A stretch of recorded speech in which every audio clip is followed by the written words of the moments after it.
A pleasant day, everyone. I am Angel Rose Roldan from the Bachelor of Science in Criminology 1 Delta, along with my group mates to tackle about the post-war period in the Philippines where our country gained independence from the Japanese occupation through the help of the United States. The post-war period in the Philippines following the end of World War II was characterized by the nation's struggle to rebuild and establish a new identity after years of Japanese occupation. This era, from 1945 to 1970, involved economic recovery, political development, and the emergence of distinct Filipino culture. Philippine independence was a hard-won achievement, a result of war, political negotiations, and the persistent struggles of Filipino people for self-determination. The immediate post-war years focused on rebuilding infrastructure and restoring basic services after the devastation brought by the Japanese occupation. The United States provided financial aid, but its distribution was hampered by corruption and mismanagement. The economy struggled with unemployment and inflation, and a dependence on agricultural exports. Despite efforts toward industrialization, the country faced persistent poverty and inequality. Land reform, a crucial issue for social justice and economic stability, remained largely unaddressed, leading to social unrest and the rise of peasant movements. The Philippines employed a multi-pronged approach to address the significant economic challenges it faced from 1946 to 1970. These strategies encompass various sectors and involve both domestic policies and international collaborations. The government implemented various programs aimed at rebuilding the war-torn economy and fostering growth. This included initiatives to revive agriculture, stimulate industrial development, and improve infrastructure. The focus was on creating jobs and boosting productivity to alleviate poverty and address food shortages. Specific programs like land reforms, though often hampered by implementation issues, aim to redistribute wealth and resources more equitably. Good day, everyone. It's a pleasure to delve into the world of Philippine literature with you. I'm ready to explore the post-war period, what it signifies, its context, and its impact on the written word. Regarding the post-war period in the Philippines, we're generally referring to the era immediately following World War II. Roughly spanning from 1946 to 1970, this period is a significant turning point in Philippine history and consequently in its literature. The post-war period, generally referring to the time immediately following the end of war, most notably World War II in 1945. Ushered in an era of profound global transformation, this period was characterized by the immense task of rebuilding was torn nation, addressing the social and economic upheaval caused by years of conflicts and navigating a dramatically reshaped political landscape. The immediate aftermath of World War II presented a world in ruins. Cities lay devastated, infrastructure was shattered, and millions were displaced. The human cost was staggering, with an estimated 60 million lives lost. Beyond the physical destruction, societies grappled with shortage, inflation, and the daunting task of reintegrating soldiers into civilian life. This period of devastation also sparked significant social, political, and economic changes that continue to shape our world today. The drive for reconstruction fostered unprecedented international. So what has happened during the post-war period? Now let's proceed to what happened during the post-war period. The first one is independence and nation building. The Philippines gained independence from the United States on July 4, 1946. The immediate focus was on rebuilding the nation's infrastructure, economy, and political institution ravaged by the war. The second one is political instability and corruption. The early years of independence were characterized by political instability, corruption, and social unrest. The gap between the rich and the poor widened, fueling discontent and the rise of communist and other insurgent movements. The last one is influence of war experiences. The profound impact of the war remained a central theme. Stories and poems often depicted the horrors of conflict, the bravery of individuals, and the psychological scars left by the occupation. Post-war period was a time of significant transitions and self-discovery of the Philippines, and its literature served as a powerful lens through which we can understand this crucial chapter in the nation's history. Its period rich with stories of resilience, struggles, and enduring human spirit. That's all. Thank you for bringing your perspective to this topic. I've enjoyed our discussion on this post-war period. People of the Philippines, I have returned.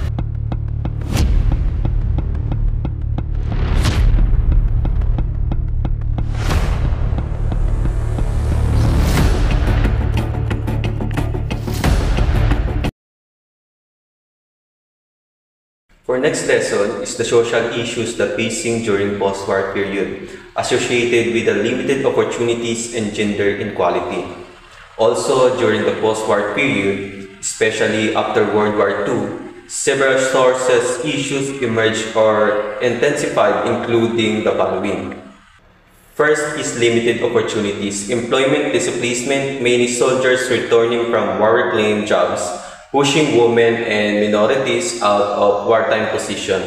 The explanation of this is during World War II, the labor shortage caused by millions of men going to war led to increased employment for women and minorities in industries that had previously included them, women in work in factories, and also the African Americans found jobs in manufacturing and also military supply. However, when the war ended and soldiers returned home, many reclaimed in their previous jobs.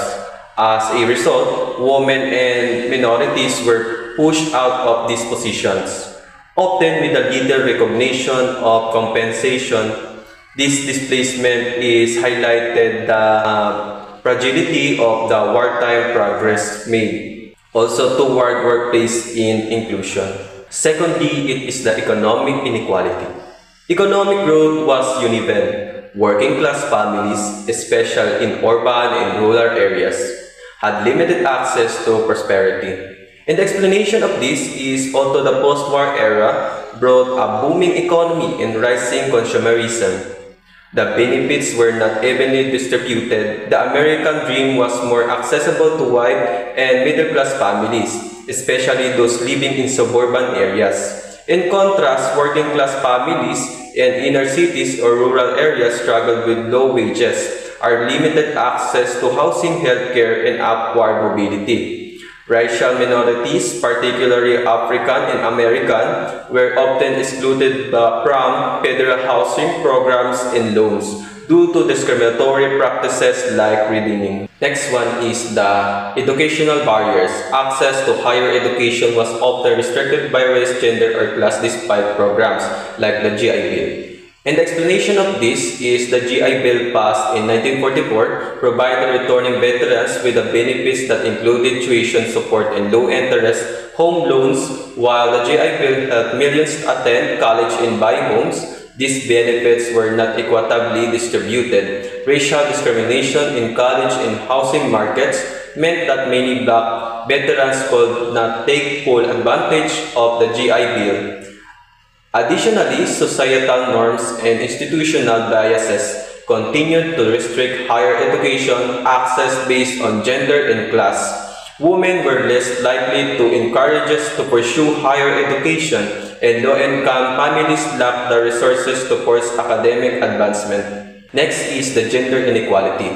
The reinforcement of traditional rules after the war, women were encouraged or pressured to return to domestic roles, reversing wartime employment gains. The explanation of this is during the war, women had proven themselves capable in traditionally male-dominated roles. However, the end of the war brought a strong push to return to pre-war gender norms. Propaganda and media glorified domestic life and emphasized that a woman's place was in the home, supporting her husband and raising children.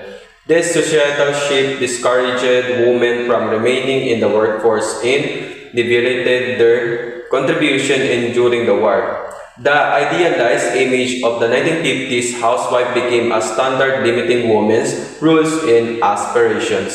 Secondly, it is a workplace. Discrimination, women who stayed in the workplace often faced wage gaps, job segregation, and lack of advancement opportunities. And the explanation of this is also for a woman who chose to or needed to remain employment. The post-war workplace was often inhospitable. They faced significant challenges, including wage disparities. Women were typically paid less than men for the same work. And also, job segregation, many women were funneled into lower paying. And also, this gender stereotype roles such as secretarial, teaching, or nursing positions. And also, the lack of advancement. Opportunities for promotion and leadership where most industries were dominated by men. Thirdly is a limited legal rights. Women's rights in areas such as credit, property ownership, and reproductive health were still severely restricted. And the explanation of this is also the post-war period, women's legal rights remained highly constrained in many states. And this is married women required their husband's approval to open a bank account or obtain credit. And property laws often favored male ownership or control. Reproductive rights were virtually non-exist, with limited access to birth control and no legal abortion. The combination of legal and social barriers reinforced a second-class status for women, sparking the groundwork for the feminist movements that will be emerged more powerfully in the 1960s and 1970s. During the post-war period, poverty and economic hardship were significant social issues in the Philippines.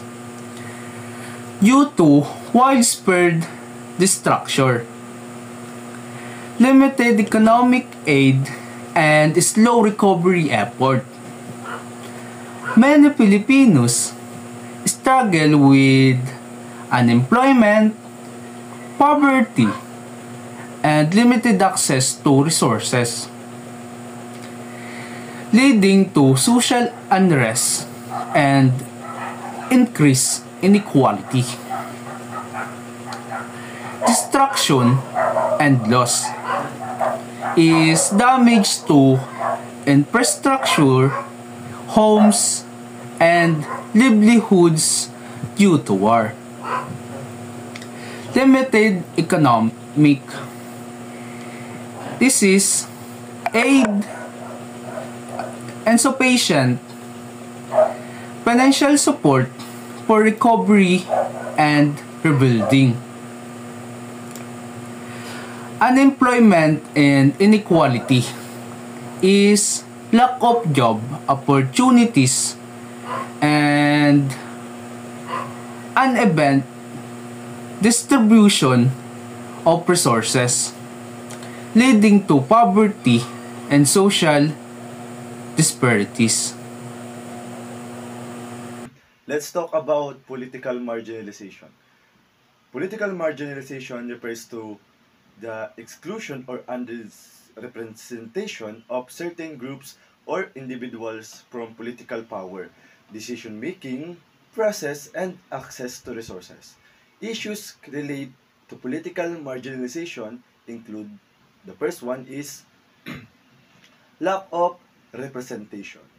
Marginalizations or marginalized group may have not adequate representation in government, leading to their interests and needs being ignored. Second, disenfranchisement.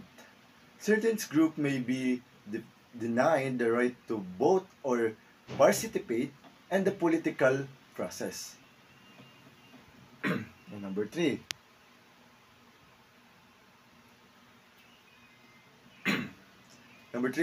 limited access to resources. Marginalizations or marginalized group may face barrier and accessing education like healthcare, employment, and other essential resources like work, like that. Number 4, discrimination and bias.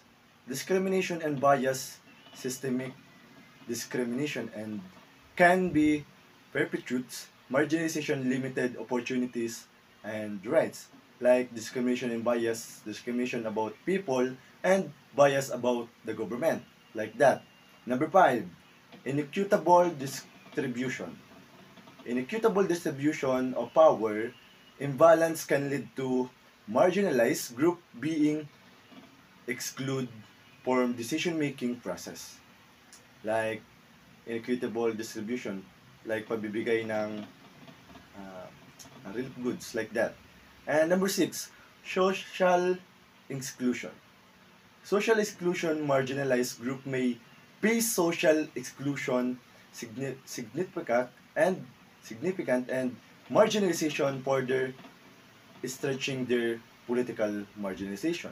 And last, these issues can lead to social unrest, inequality, and human rights violation. Addressing political marginalization requires political and initiative that promote inclusive equality and representation. And that's all. I hope you learn and understand about political marginalization issues. Thank you.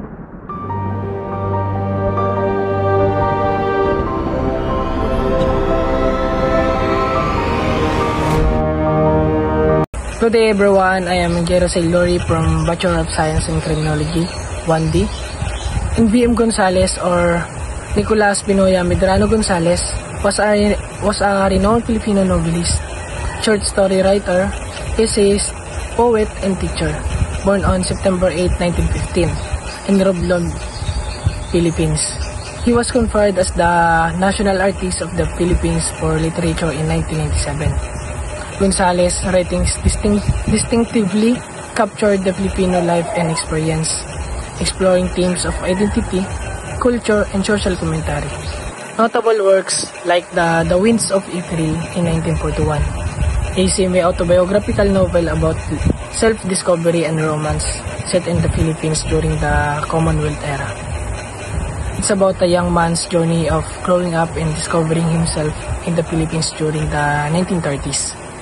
A mix of romance and self-reflection.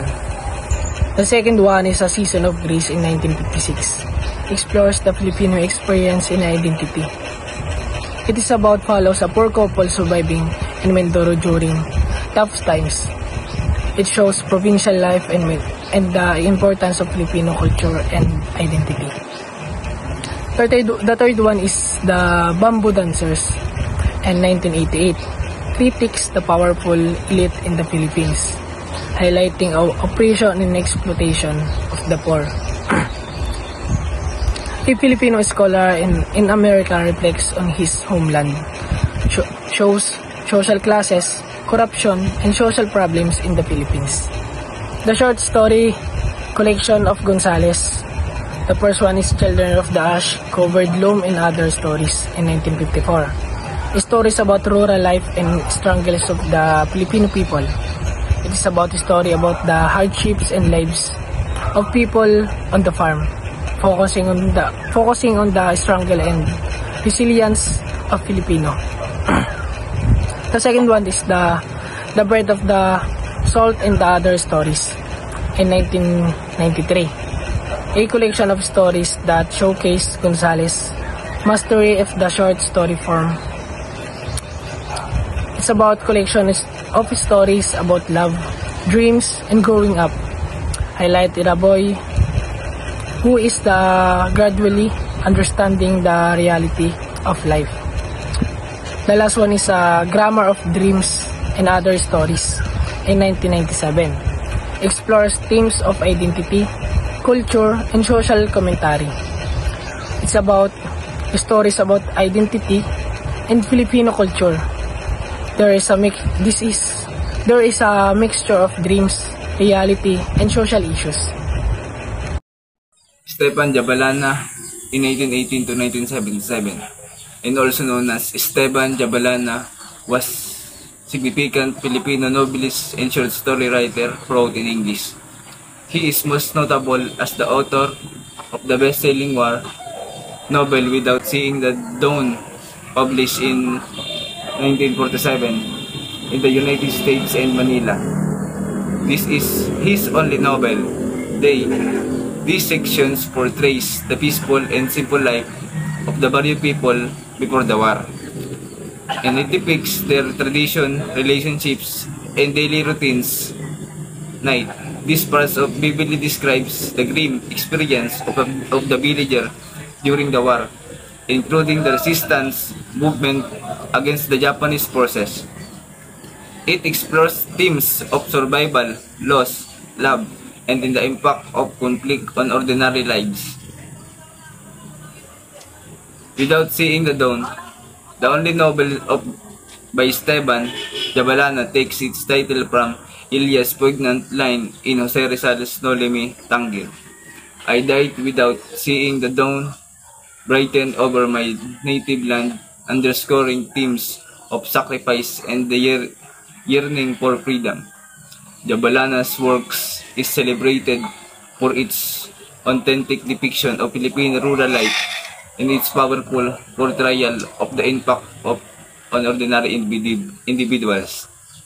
The novel garners both commercial success and critical recognitions, leading to its adaptations into a film Santiago and a television's miniseries Malayo Pa Ang Umaga.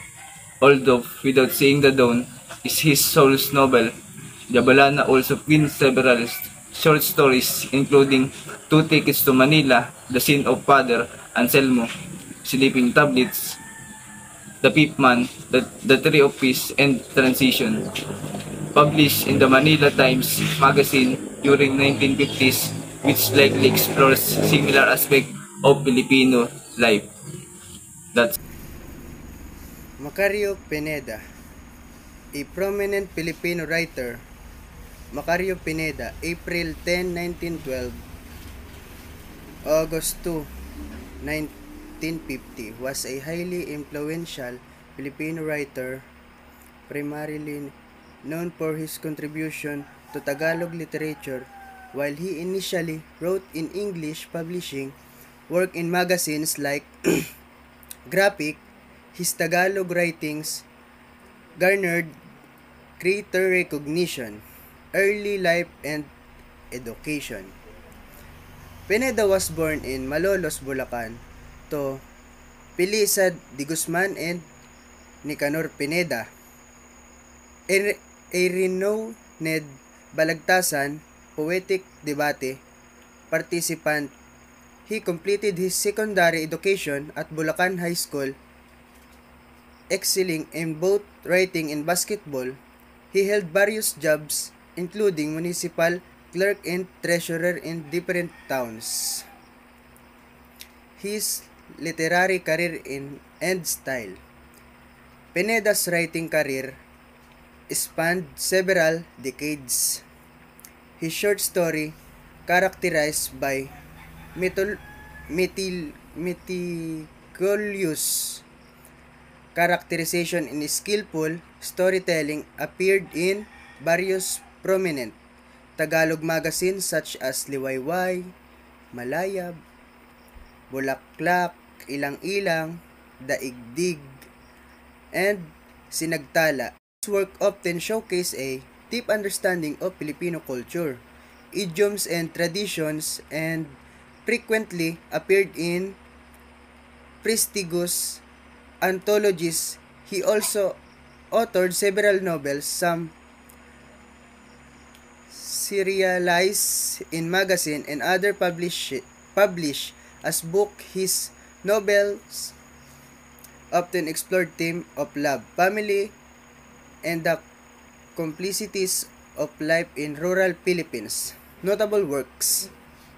Some of his most celebrated work include the short story Walang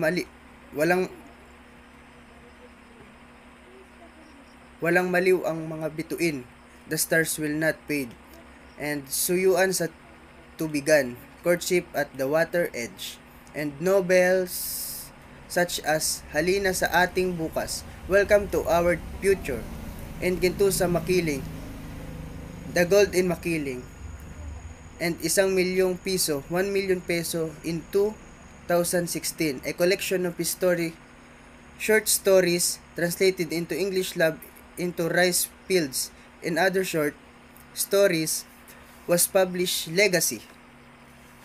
Macario Pineda's contribution to Filipino literature are significant. His realistic portrayal of rural life combined with his masterful storytelling in keep observation of human nature cemented his place as one of the most important Filipino writers of his generation. His work continue to be studied and appreciated for their literary merit and enduring relevance.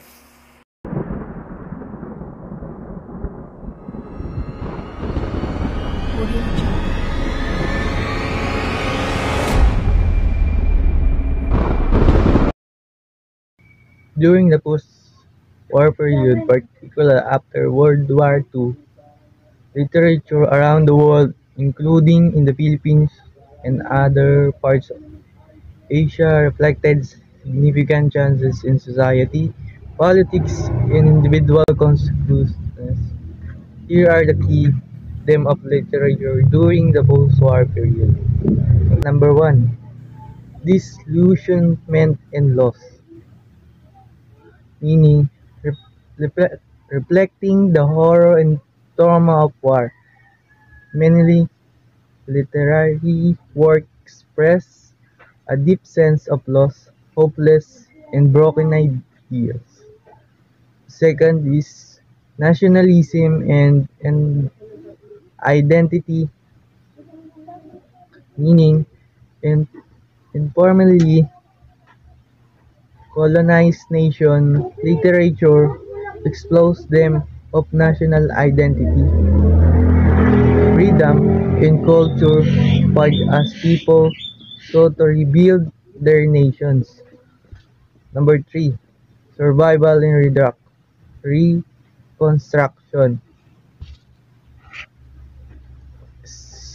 meaning story focus on the struggle to survive, rebuild communities, and find meaning after devastation of war. Identity and belonging. War disrupt personal identities and social structures.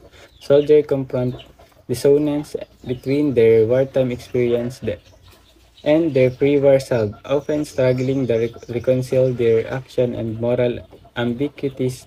They encounter civilian war experience and lost security, identity, and the social standing due to displacement, trauma, or the destruction of their communities.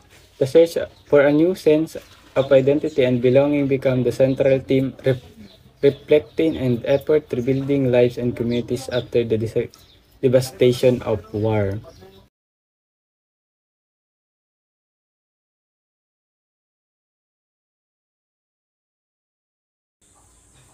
Loss and griefs. War inevitably leads to immense loss, the death of loved ones, the destruction of homes and communities, and the loss of innocence. Post-war literature explored the multifaceted nature of grief, from the immediate shock and despair to the prolonged mourning and the lingering sense of absence. It delves into the complexities of bereavement and the way in which individuals and communities process loss. In conclusion, the Japanese occupation of the Philippines from 1942 to 1945 resulted in widespread suffering among the Filipino population. The brutal treatment of Filipino women forced into sexual servitude as comfort women remains a particularly dark chapter. While the liberation by Allied forces, primarily the United States, brought an end to the occupation, the ensuing period was marked by significant hardship. The nation grappled with widespread poverty, political instability, and a severely damaged economy. Despite substantial American aid, the recovery was hampered by systemic corruption and the lingering effects of war. That's why post-war literature often explores themes related to devastation and aftermath of war, including loss, trauma, identity, and the search for meaning. Writers frequently grapple with the physical and psychological scars left by conflict while also examining the political, social, and economic impacts of war on individuals and society. Having learned the hardships endured by our nation and countrymen during the colonial period, I hope that this generation and the future generation will continue to cherish this land, for which countless Filipinos have made the ultimate sacrifices by sacrificing their lives.